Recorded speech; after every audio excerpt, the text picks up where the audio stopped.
Vandag gebeur baie keer dieselfde ding.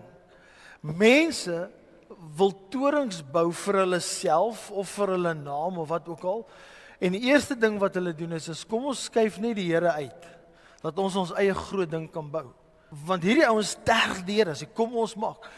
En net om jou 'n idee te gee van hoe diep dit insny in hulle wese in. Die pa van hierdie stad, die ou wat besluit het, ons gaan hierdie stad bou. Jy kan gaan lees as in Genesis 8, sy naam was Nimrod.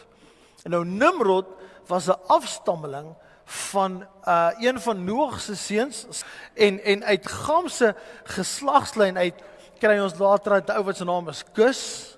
En Kus se seun is Nimrod en Nimrod in die ou vertaling as ek reg is, dan sê hy Nimrod was die eerste geweldenaar voor die Here. Dis hoe die Bybel dit lees, Nimrod. Ander vertalings stel die ding so dat Nimrod regtig klink soos die engeltjie wie se prentjie hulle wil gebruik voor op al die Valentynkaartjies. As hulle sê hy was 'n geweldige jagter voor die Here. Maar Nimrod was nie enigiets voor die Here nie, behalwe 'n rebel. Sy naam beteken rebellie.